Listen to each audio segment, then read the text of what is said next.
लोगों को जिनका नाम पूछकर और मुसलमान नहीं होने के नाते पर उनको गोली मारकर कत्ल कर दिया गया, मैं ताज़ियत पेश करना चाहूँगा मौलाना इकबाल को, जो पूंछ के मदरसुल ज़ियाउल उलूम के मुदर्रिस थे। उस 5 साला लड़की मरियम को, जिसको पाकिस्तान की शेलिंग में उसका पेट फट गया, मैं ताज़ियत पेश करना चाहूँगा मैडम जैन अली और उर्वा फातिमा, इन दो जुड़वा भाई बहनों को जिनकी उम्र 14 साल थी, लांस नायक दिनेश कुमार को, बीएसएफ के सब इंस्पेक्टर मोहम्मद इम्तियाज को।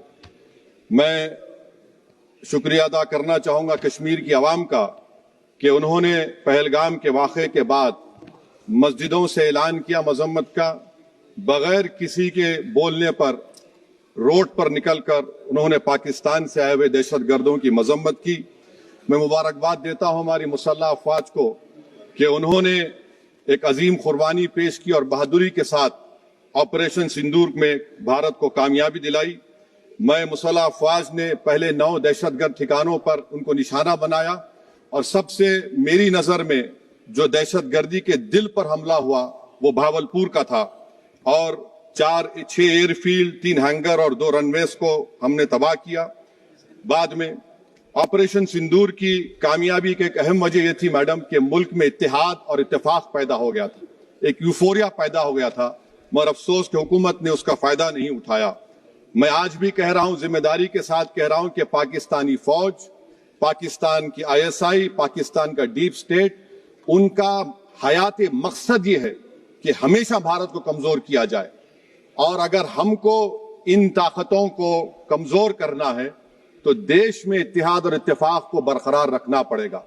अगर हम बुलडोजर के जरिए या फिर लिसानी जबर के जरिए या मजहबी फिरका परस्ती के जरिए अक़लियतों को निशाना बनाएंगे तो हम खुदा ना खास्ता उन पड़ोसी मुल्क के दहशतगर्द तंजीमों को कहीं कामयाब ना हो जाए।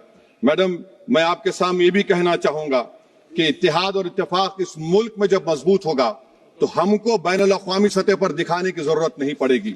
मैं आपकी तरफ से हुकूमत से चंद सवालात करना चाहूंगा कि वजीर आजम ने कहा कि खून और पानी एक साथ नहीं बह सकते, आतंकवाद और बातचीत एक साथ नहीं हो सकती। तो मेरा सवाल आपके जरिए से वजीर आजम और हुकूमत से यह है, फिर जिन इंसानों को बैसारा की वादी में मारा गया था, क्या आपका जमीर इस बात की इजाजत देता है कि आप ट्रेड बंद कर दिए, पाकिस्तान का एयरक्राफ्ट हमारे एयर स्पेस में नहीं आ सकता, उनकी कश्ती हमारे पानी में नहीं आ सकती, ट्रेड खत्म हो चुका है डायरेक्ट इनडायरेक्टेड, आपका जमीर जिंदा क्यों नहीं है?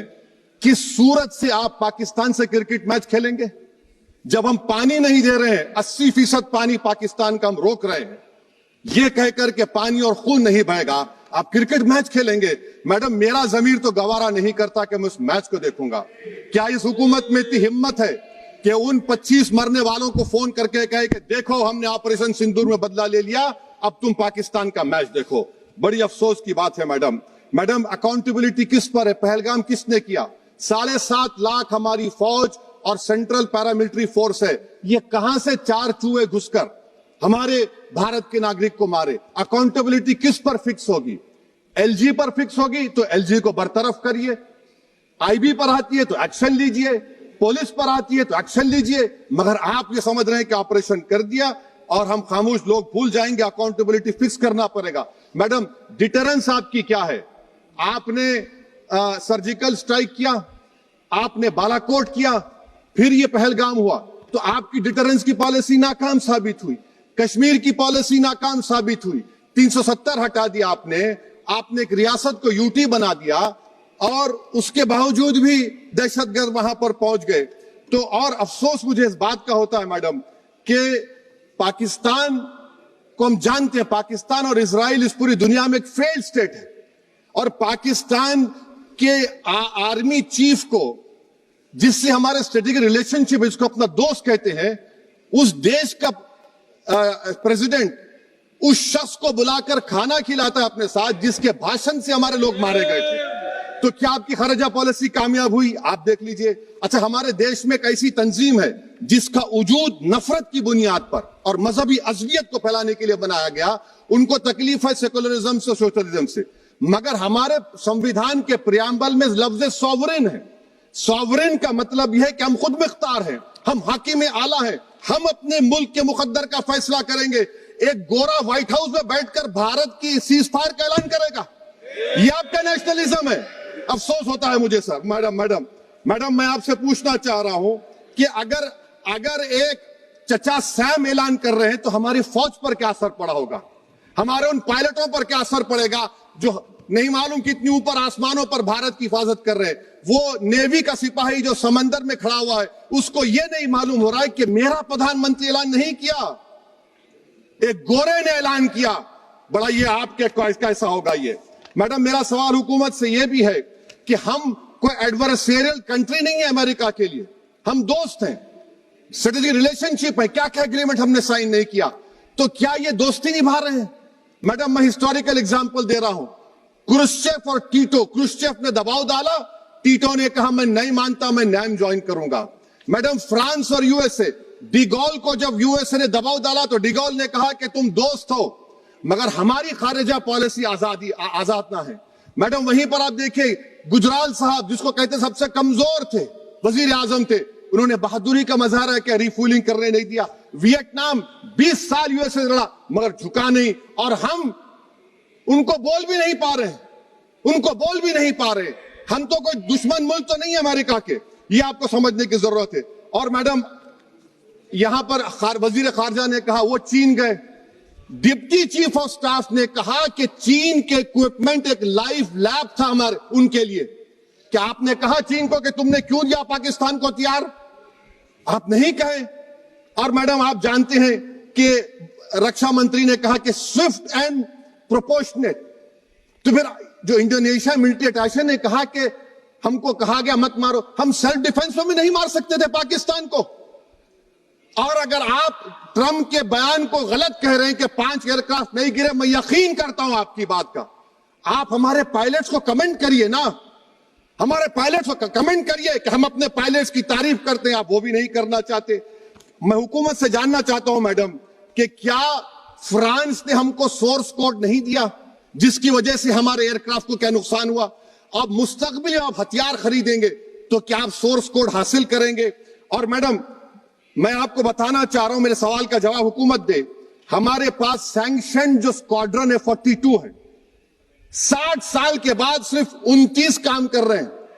पाकिस्तान के पास 25 हैं, चीन के पास 50 से ज्यादा हैं। 11 साल से आप सरकार में हैं, सबमरीन नहीं है, थर्ड एयरक्राफ्ट कैरियर कहां पर है आप बताइए।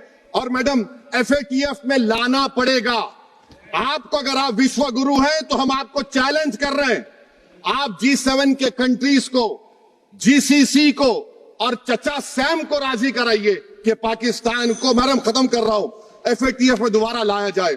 मैडम ऑल पार्टी मीटिंग हुई, देखिए कितना कॉन्ट्रडिक्शन है केंद्र सरकार में और स्टेट सरकार में। ऑल पार्टी मीटिंग में था, केंद्र सरकार ने कहा कि नहीं बैसारन मिडोस पर तो कोई जा ही नहीं सकता, जून से पहले इजाजत लेना पड़ेगा। बाद में हमको मालूम हुआ कि साल भर खुला रहता मिडोस सिवाय बारिश और स्नो के।